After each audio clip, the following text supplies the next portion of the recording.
Bismillahirrahmanirrahim. Assalamualaikum warahmatullahi wabarakatuh. Alhamdulillahi rabbil alamin. Alhamdulillahilladzi arsala rasulahu bil huda wa dinil haqq liyudhhirahu 'alad dini kullih wa kafa billahi shahida. Asyhadu an la ilaha illallah wa asyhadu anna Muhammadan 'abduhu wa rasuluh. Allahumma shalli wa sallim wa karrim 'azim Sayyidina wa habibina wa syafi'ina wa maulana Muhammadin wa ala alihi wa ashabihi wa man tabi'ahum bi ihsanin ila yaumiddin. Rabbi shrah li sadri wa yassir li amri wa hlul 'uqdatam min lisani yafqahu qawli. Subhanaka la ilma lana illa ma 'allamtana innaka antal alimul hakim. Rabbi a'udzu bika min hamazatish syayatin wa a'udzu bika rabbi an yahdurun. Alhamdulillahirabbil alamin. Segala puja dan puji syukur hanya bagi Allah Subhanahu wa taala yang kembali memilih kita, masih memberikan nafas kepada kita, masih menggabungkan kita untuk bisa hadir di majelis yang mulia ini, di tempat yang mulia ini, guna melaksanakan salah satu kewajiban kita, yaitu salat subuh berjamaah. Alhamdulillah, insyaallah nanti dilanjutkan dengan kajian majelis ilmu yang sekali lagi saya kemarin sudah mohon izin kepada Ustaz Hadi untuk bisa bergantian dengan yang lain, karena alhamdulillah sudah 2 kitab yang kita diskusikan bersama. Yang pertama adalah bab mengenai sunnah-sunnah salat, sudah kita bahas bersama, sudah selesai. Kedua, kitab mengenai saf salat juga sudah kita selesaikan bersama. Saya berharap pematerinya ganti yang lain, karena ya saya menganggap diri saya sendiri itu masih, ya Allah, masih jauh sekali, masih belum apa-apanya. Tiap bulan mesti ngisi, tiap bulan mesti berbicara di sini, padahal mungkin ini juga nggak ada isinya, sedikit sekali isinya. Tapi saya berharap mudah-mudahan ini saya mengambil sunnah Rasulullah bahwa sampaikanlah dariku, walaupun itu 1 ayat. Mohon izin jika memang nanti ke depannya banyak yang tidak pas, banyak penyampaian yang kurang berkenan, kurang pas dan lain sebagainya, saya mohon dibukakan pintu maaf. Saya juga beristighfar kepada Allah Subhanahu wa taala. Saya mohon ampun kepada Allah Subhanahu wa taala karena seringnya saya berada di sini, apalagi masuk YouTube segala, Masya Allah, astagfirullahaladzim, ini sebenarnya masih sangat jauh dari pantas untuk saya bisa berada di sini. Kemudian juga ya mudah-mudahan kalau diibaratkan kata orang segemuk-gemuknya ikan itu pasti ada tulangnya, tapi sekurus-kurusnya ikan pasti masih ada dagingnya. Dan jangan dianggap ikan itu ikan busuk, sehingga walaupun yang gemuk, walaupun yang kurus tidak boleh dimakan. Oleh karena itu mohon izin, sekali lagi mohon izin dengan seringnya saya berada di sini, karena sekali lagi Al-Fakir memang masih sangat belum pantas sebenarnya untuk berada di sini. Baik, pada kesempatan ini berizinkan kami membahas kitab yang alhamdulillah sudah kami ikuti daurahnya, sudah selesai di tahun lalu.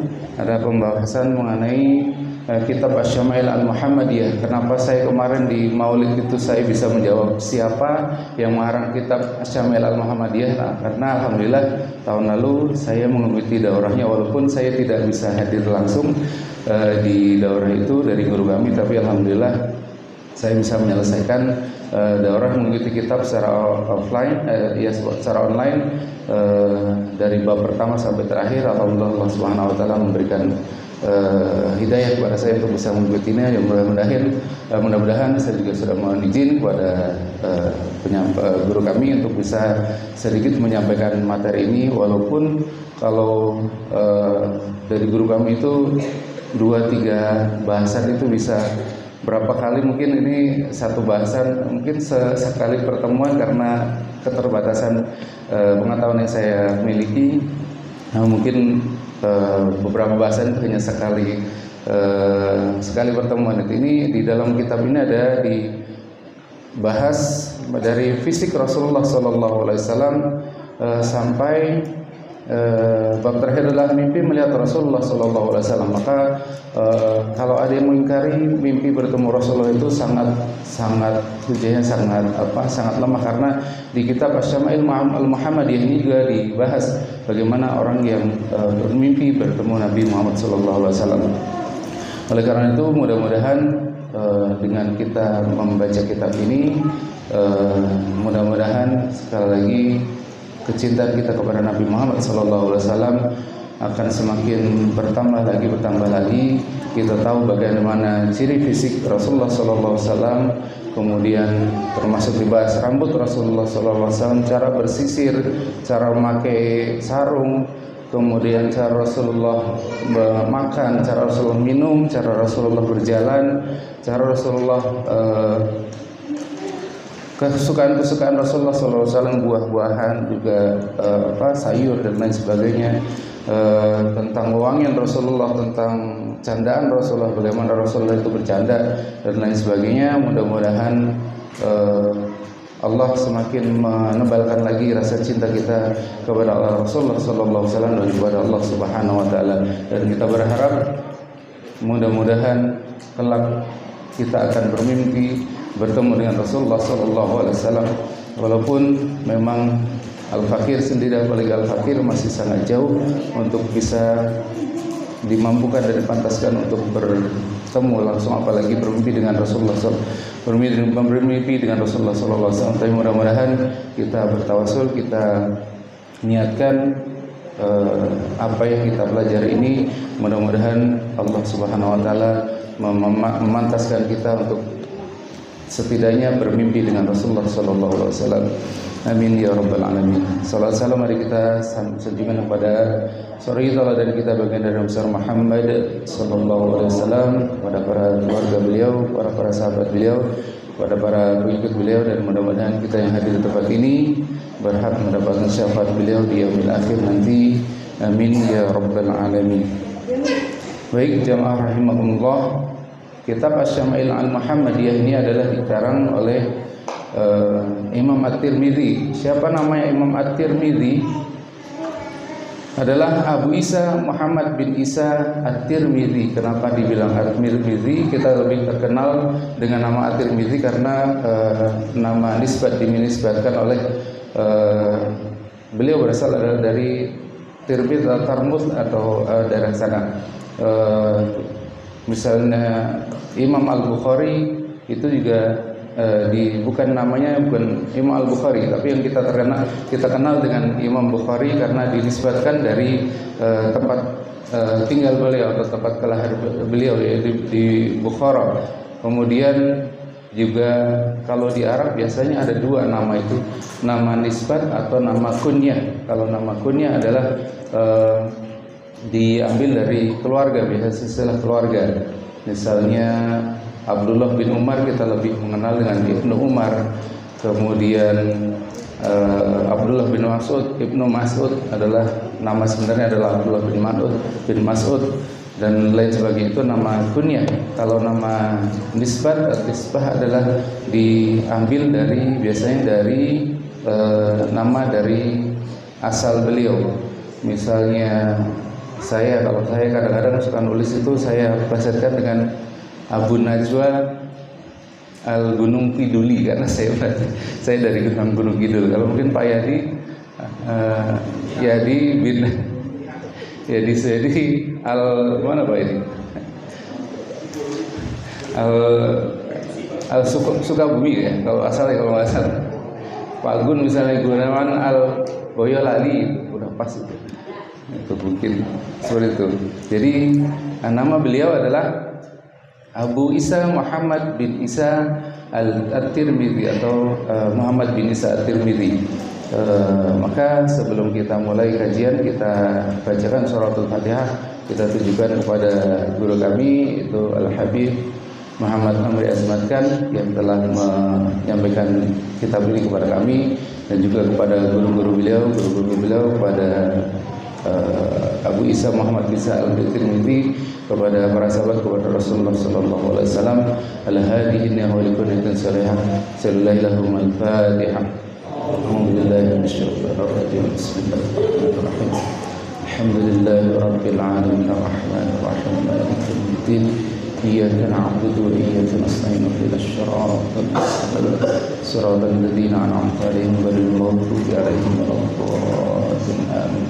Mudah-mudahan dengan kita membaca surat Al-Fatihah kita kirimkan kepada beliau-beliau ilmu yang kita pelajari tersampaikan sangatnya nyambung bersama kepada guru-guru kami dan juga kepada pengarang kitab ini dan juga nanti yang bersama pada Rasulullah sallallahu alaihi wasallam. Amin ya rabbal alamin.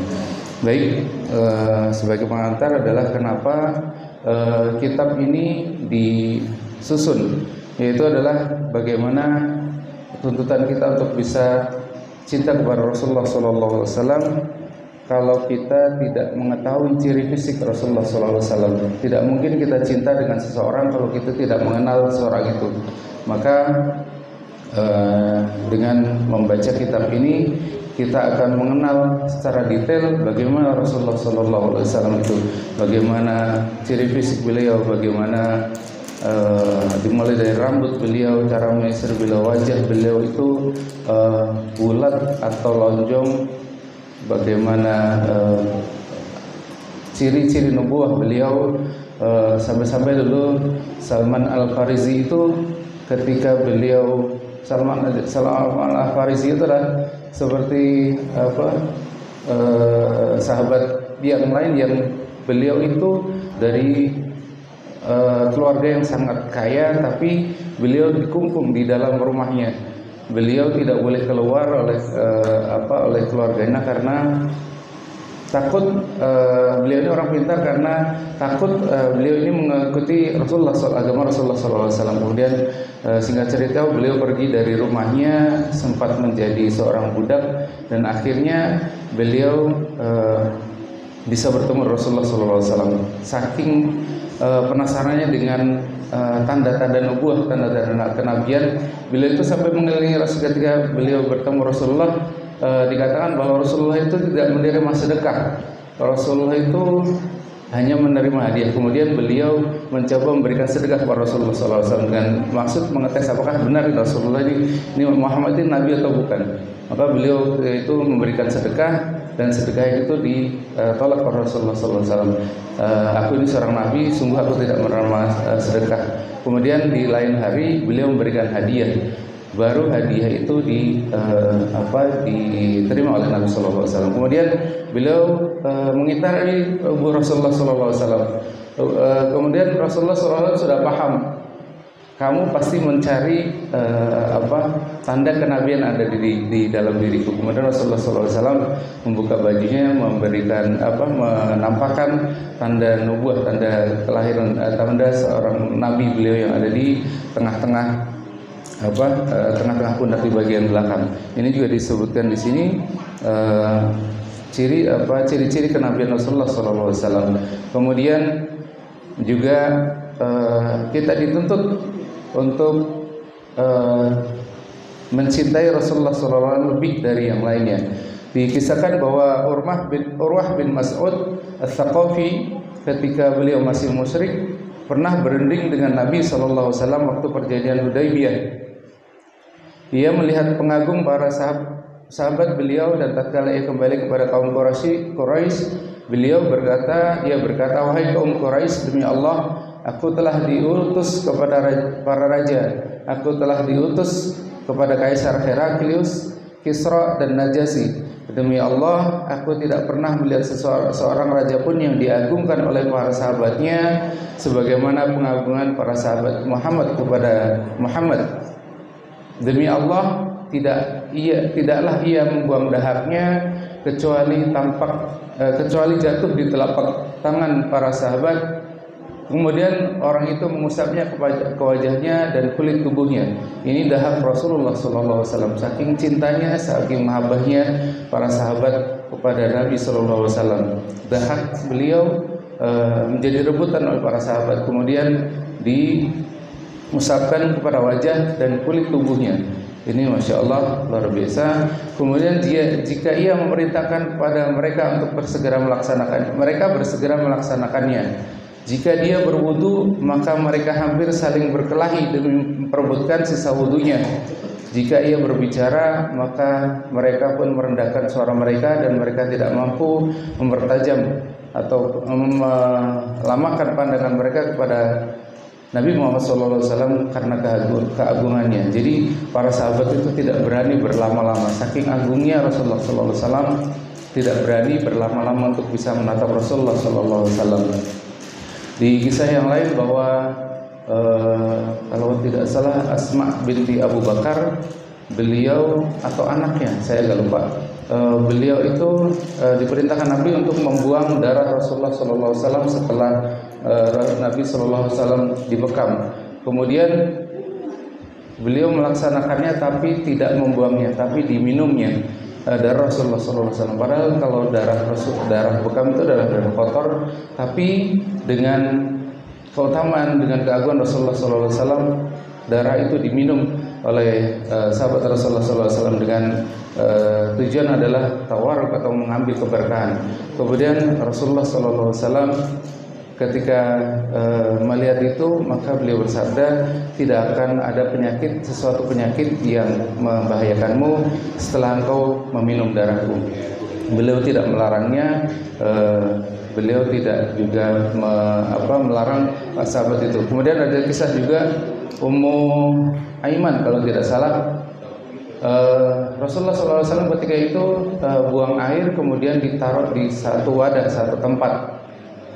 Kemudian Ummu Aiman ketika bangun melihat wadah tersebut, kemudian mengambilnya karena saking hausnya, beliau langsung minum. Kemudian Rasulullah SAW bangun dan melihat Ummu Aiman ingin meminum air kencing Rasulullah SAW. Kemudian dilarang oleh Rasulullah SAW, tapi karena ingin mengambil keberkahan dari Rasulullah SAW, Ummu Aiman tetap meminum itu, dan kemudian Rasulullah SAW pun tidak memarahinya.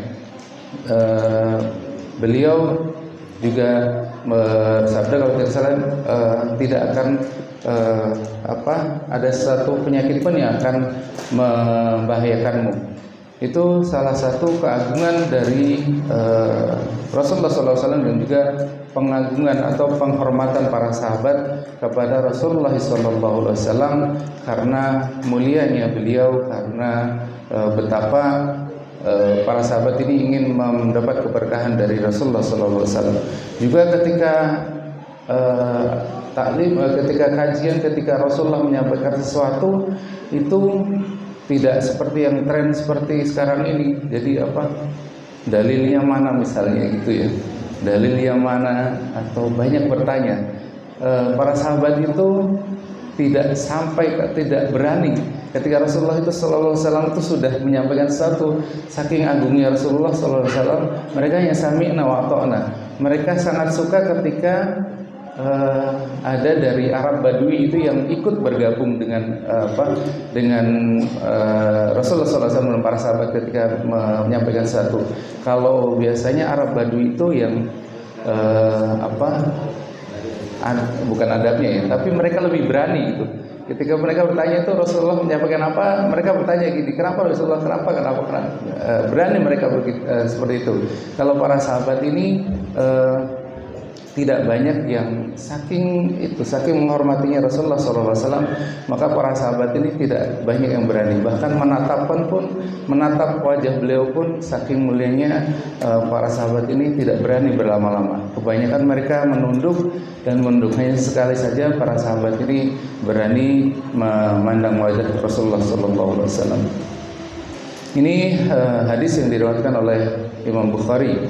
Kemudian Rasulullah SAW juga bersabda, 3 perkara jika terdapat pada diri seseorang maka ia akan merasakan manisnya iman. Yang pertama adalah diantaranya yaitu jika Allah dan Rasulnya lebih ia cintai daripada selain keduanya. Ini tuntutan kita untuk mencintai Allah dan Rasulnya lebih dari apapun. Kemudian Rasulullah SAW juga bersabda, tidaklah beriman salah seorang dari kalian hingga saya lebih ia cintai daripada orang tuanya, anak-anaknya dan seluruh manusia. Ini tuntutan kepada kita untuk mencintai Rasulullah sallallahu alaihi wasallam. Kemudian hadis ini juga dikuatkan oleh firman Allah Subhanahu wa taala dalam Quran Surat Al-Ahzab ayat 6, nanti bisa dibuka ayatnya, yang artinya Nabi itu hendaknya lebih utama bagi orang-orang mukmin dari diri mereka sendiri. Jadi Nabi itu harus lebih utama dibandingkan diri kita sendiri. Kemudian sabda Rasulullah SAW yang lain adalah, ini tujuan kita membahas kitab ini, yaitu semakin cinta kepada Rasulullah SAW.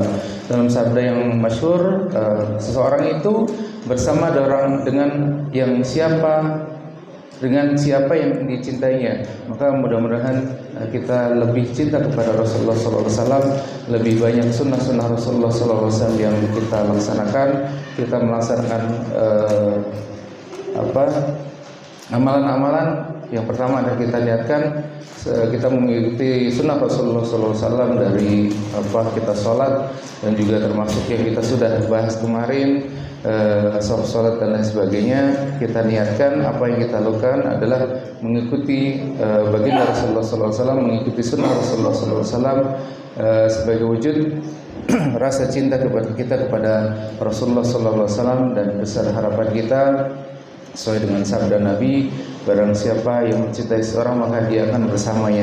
Dengan kita semakin mencintai Rasulullah SAW, kelak Allah kembali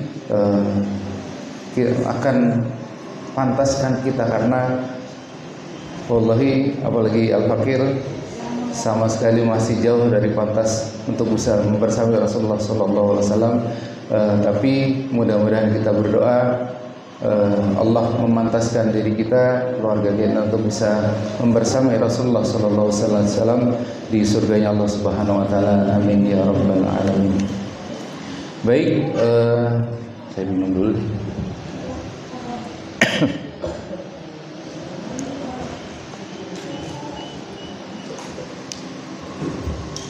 Yang dibahas di kitab ini yang pertama adalah bab fisik Rasulullah SAW. Ini kalau kitab ini kebetulan ini qadarullah, memang setelah kami mengikuti daurahnya, ini muncul terus di FYP Instagram kitab ini, Imam Tirmizi ini kok muncul terus nih, berarti mungkin Allah Subhanahu Wa Taala ngasih tahu ini kitabnya, ini yang beli itu lah. Masa buat yang lain nggak beli kitab ini, nggak kitab mengenai Rasulullah SAW yang kita harapkan syafaatnya, yang kita nantikan syafaatnya, kita cintai bersama, kita tidak mau membelinya. Ini kitab ini hanya sekitar 80, nggak sampai 100 ribu. Mudah-mudahan kita bisa miliki bersama, kita bisa membeli, kita sisihkan sebagian rezeki dari kita untuk membeli kitab-kitab, membeli buku-buku yang mendapat kecintaan, menambah iman kita kepada Allah dan Rasulnya, seperti yang disampaikan guru kita kemarin, Ustaz Farhan. Berapa banyak kitab yang sudah engkau khatamkan, engkau selesaikan? Coba kita merefleksikan diri, kita berkaca diri, sudah berapa kitab yang kita beli dan sudah berapa yang kita khatamkan, kita selesaikan untuk membacanya. Maka mudah-mudahan ini juga menjadi semangat kepada saya untuk mengkhatamkan. Setelah kemarin alhamdulillah 400 halaman yang Sirah Nabawiyah itu alhamdulillah selesai juga, ini juga alhamdulillah selesai. Dan salah satu berkah saya naik kereta itu, saya bisa membaca kitab. Saya bisa dari handphone, bisa kalau lagi keretanya kosong, saya bawa kitab ini dan kitab-kitab yang lain saya baca di kereta itu. Ada salah satu hikmahnya, saya ngantar anak jauh sini ke Cibinong baru ke stasiun Bojong, itulah mungkin Allah memberikan kesempatan saya untuk di dalam kereta itu daripada ngapain, daripada nggak jelas, saya baca kitab. Saya kemarin alhamdulillah yang Sirah Nabawi itu juga selesai di kereta. Ini juga alhamdulillah selesai, belum selesai kalau ini di kereta. Mudah-mudahan karena kalau kayaknya di rumah itu mau duduk baca kitab itu kayaknya ya salam. Kalau saya sendiri gimana? Jadi kayaknya lebih ke handphone, lebih WhatsApp, lebih ke Instagram dan yang lainnya. Tapi kalau itu Pak Okto mana? Pak Okto ada ya? Pak Okto kan naik kereta juga tuh, kosong lagi kalau dari Rawabuntu ke arah Tenju itu.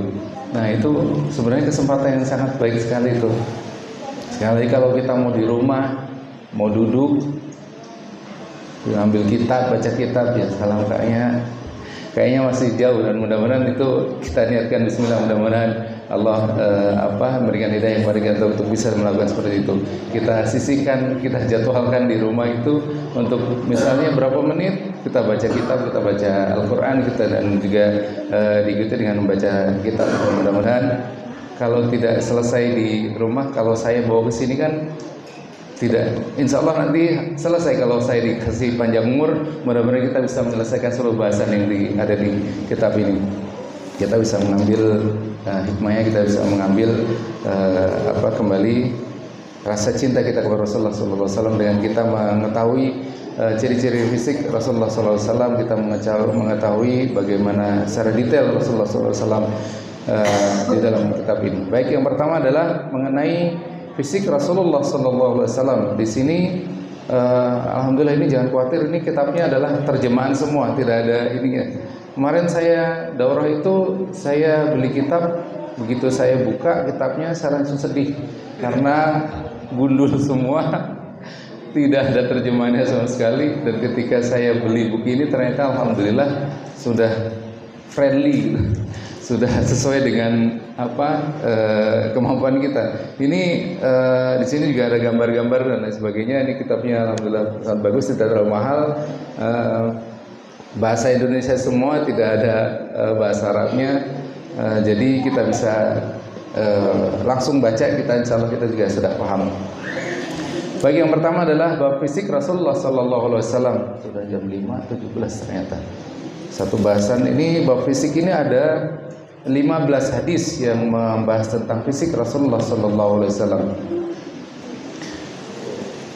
Yang pertama dari Abu Raja Qutaibah bin Sa'id memberitahukan kepada kami dari Malik bin Anas dari Rabi'ah bin Abi Abdurrahman dari Anas bin Malik, yang mendengarkan Anas bin Malik berkata, Rasulullah SAW itu perawakannya tidak terlalu tinggi, juga tidak terlalu pendek, tidak putih sekali kulitnya, juga tidak kecoklatan. Rambutnya ikal, tidak terlalu keriting, dan tidak pula lurus kaku. Jadi rambutnya beliau ini dikisahkan adalah ada sampai menutupi kuping, dan juga panjang rambut Rasulullah SAW itu. Makanya ketika saya tahu Habib Bahar kok panjang rambutnya dikuncir dan lain sebagainya, kok Habib itu panjang sih. Ada, saya termasuk Gus Muafiq itu kan panjang juga ya. Saya awalnya ini kok ulama kok rambutnya panjang ini. Ternyata Rasulullah SAW itu pernah juga Rasulullah itu rambutnya panjang. Sampai Syekh Yasin Al-Fadani kalau nggak salah di akhir umur beliau, di akhir usia beliau juga memanjangkan rambutnya dengan niatan beliau mengikuti Rasulullah SAW, mengikuti apa yang dilakukan Rasulullah SAW, yaitu dengan memanjangkan rambutnya sampai ke sebahu kalau tidak salah. Tapi yang sering beliau ini adalah rambutnya sampai menutupi kuping, jadi agak panjang sedikit, tidak juga tidak terlalu pendek seperti itu. Kemudian Allah Subhanahu wa taala mengutusnya sebagai rasul pada usia 40. Beliau tinggal di Mekah selama 10 tahun dan di Madinah selama 13 tahun. Allah mewafatkannya pada usia 60 tahun. Pada kepala dan jenggot beliau tidak terdapat sampai 20 helai rambut berwarna putih atau uban. Jadi Rasulullah ada uban, tapi hanya sedikit sekali uban. kalau dibilang 20 itu berarti bukan 20 ya, kalau termasuk Islam itu akan terpecah menjadi 73 golongan. Itu juga sebenarnya bukan 73, tapi artinya itu banyak gitu. Kalau ini disebutkan 20 helai itu artinya sedikit, hanya cuma sedikit uban Rasulullah SAW itu. Dan dikatakan Rasulullah SAW itu beruban karena turunnya beberapa surat Al-Waqiah, saya lupa. Di sini kalau nggak salah ada bahasannya, ada bahasan khusus mengenai uban Rasulullah SAW. Jadi Rasulullah SAW itu beruban karena memikirkan isi kandungan salah satu surat yang beberapa surat yang diturunkan Allah Subhanahu Wa Taala. Jadi memang benar kalau uban itu adalah salah satu indikator kita banyak pikiran. Saya udah mulai banyak banget uban. Kalau anak saya itu kalau ada di atas saya itu, banyak banget ubannya itu. Ini banyak pikiran karena memang Rasulullah SAW seperti itu. Beliau menyampaikan beliau ada uban karena karena memikirkan salah satu beberapa surat yang diturunkan kepada beliau. Terfikir kandungan surat itu. Jadi mungkin kalau sini yang banyak uban ya nggak usah dinilai berarti banyak pikiran gitu Pak. Masih bagus Pak banyak pikiran daripada nggak ada pikiran sama sekali itu bahaya Pak. Baik, itu hadis pertama. Ya salam 521. Kemudian hadis kedua, Humaid bin Mas'adah Al-Basri bercerita kepada kami, Abdul Wahab Ats-Tsaqafi meriwayatkan dari Humaid dari Anas bin Malik, ia berkata Rasulullah SAW memiliki postur sedang, tidak tinggi ataupun pendek, dan fisiknya bagus. Rambut beliau tidak keriting juga tidak lurus. Ini hadis kedua juga menyatakan rambut beliau tidak terlalu keriting dan juga tidak lurus. Warna kulit beliau kecoklatan dan jika berjalan beliau berjalan dengan tegak. Ini Rasulullah SAW kalau berjalan itu tidak santai, jalan beliau tegak.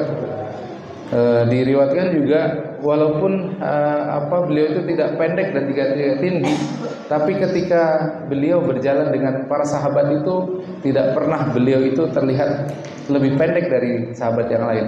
Beliau itu kelihatan tidak terlalu tinggi tapi tidak terlalu pendek. Tapi ketika ada sahabat yang tinggi sekalipun berjalan dengan beliau tidak sekalipun lebih pendek dari sahabat yang lain. Ini adalah kekhususan yang dimiliki oleh Rasulullah sallallahu alaihi wasallam. 522. Kemudian hadis selanjutnya adalah Muhammad bin Bashar yakni Al-Abdi bercerita kepada kami, Muhammad bin Ja'far bercerita kepada kami, Syu'bah bercerita kepada kami dari Abu Ishaq, ia berkata, aku mendengar Al-Bara' bin Azib berkata, bukan Ajib ya Pak, Al-Bara' bin Azib, Rasulullah SAW adalah lelaki yang berambut ikal, berpostur sedang, bahunya bidang, berambut lebat sampai cuping telinga. Ini yang saya sampaikan tadi, sampai rambutnya itu sampai menutupi telinga. Maka ini sunnah juga kita untuk sedikit memanjangkan rambut kita. Dan beliau memakai kain merah. Aku belum pernah melihat orang yang lebih tampan dari beliau sallallahu alaihi wasallam. Ini hadis kedua menyampaikan juga bahwa rambut beliau itu sampai lebat sampai dengan cuping telinga. Kemudian yang selanjutnya hadis keempat, Mahmud bin Ghailan bercerita kepada kami, Waqi bercerita kepada kami dari Abu Ishaq dari Al-Bara' bin Azib, ia berkata, aku belum pernah melihat orang yang berambut panjang tertata rapi. Ini rambut beliau adalah panjang disampaikan di sini. Dengan mengenakan pakaian merah yang lebih tampan dari Rasulullah sallallahu alaihi wasallam. Rambutnya mencapai kedua bahunya. Ini hadis kedua bahwa menyatakan bahwa rambut Rasulullah sallallahu alaihi wasallam sampai kepada kedua bahunya. Kedua bahunya bidang. Beliau bukan orang yang berperawakan pendek atau terlalu tinggi. Ini hadis keempat. Kemudian hadis kelima, mungkin sampai setengah 6 aja udah terang banget juga. Hadis kelima, Muhammad bin Ismail bercerita kepada kami, Abu Nuaim bercerita kepada kami, Al-Mas'udi bercerita kepada kami dari Utsman bin Muslim bin Hurmuz dari Nafi bin Jubair bin Muddim, dari Ali bin Abi Thalib, ia berkata, Nabi bukanlah orang yang tinggi, juga bukan orang yang pendek. Kepala beliau besar dan tulang-tulang sendinya juga besar. Bulu-bulu dadanya halus, tumbuh membujur dari dada sampai ke perut. Jika berjalan, beliau berjalan dengan tegak layaknya orang yang sedang menapaki jalan yang menurun. Aku belum pernah melihat orang seperti beliau sebelum dan sesudahnya. Ini disampaikan bahwa tulang-tulang beliau itu besar dan sendi-sendinya juga besar. Ini sampai ketika perang Khandaq itu kan menggali parit ya. Dikisahkan ketika ada batu yang besar dan tidak mampu digali oleh para sahabat, maka Rasulullah yang turun tangan. Rasulullah yang memecahkan batu-batu yang untuk menggali parit itu. Nah, ini karena Rasulullah ini adalah perawakannya besar, beliau tenaga juga kuat. Beliau juga pernah, kalau tidak salah, pernah bergulat dengan pegulat yang terbaik di kota Makkah dan beliau menang. Sampai-sampai pegulat itu tidak menyangka kalau Rasulullah itu bakalan sekuat itu. Dia tidak menyangka kalau dia itu akan kalah. Ini adalah salah satu ciri dari Rasulullah SAW adalah beliau itu kuat. Jadi pemimpin itu memang harusnya yang fisiknya juga kuat. Fisiknya tidak letoi seperti itu. Seperti berjalannya juga berjalan dengan pasti, dengan penuh tenaga, tidak santai dan lain sebagainya. Ini ciri Rasulullah SAW. Mungkin ini dulu yang bisa saya sampaikan. Karena sudah 5:30 juga, sudah siang. Mungkin ada dari bapak-bapak yang ingin bekerja, mencari atau mungkin mencari sarapan dan sebagainya. Sekali lagi mudah-mudahan kita diberi umur panjang untuk bisa menghabiskan lumayan panjang, lumayan tebal. Berapa halaman ya? 200 sekian halaman. Mudah-mudahan kita bisa menghatamkan, menyelesaikan pembaca kitab ini. Sekali lagi Al-Fakir mohon izin kalau saya sering berada di sini. Sekali lagi, apalagi Allah YouTube, mohon maaf ya YouTube ya. Sekali lagi saya masih sangat dari pantas untuk bisa upload di YouTube dan lain sebagainya. Sekali lagi saya untuk berada di sini pun sekali lagi saya masih belum pantas. Maka mudah-mudahan Bapak Ibu berkenan untuk memberikan maaf kepada saya. Saya juga mohon maaf kepada Allah Subhanahu wa taala. Saya mohon Allah Subhanahu wa taala memberikan pintu maaf, memberikan taufik hidayahnya kepada saya dan kepada kita semua. Amin ya rabbal alamin. Saya tutup dengan dan Allah wa iyyakum ajma'in. Wassalamualaikum warahmatullahi wabarakatuh.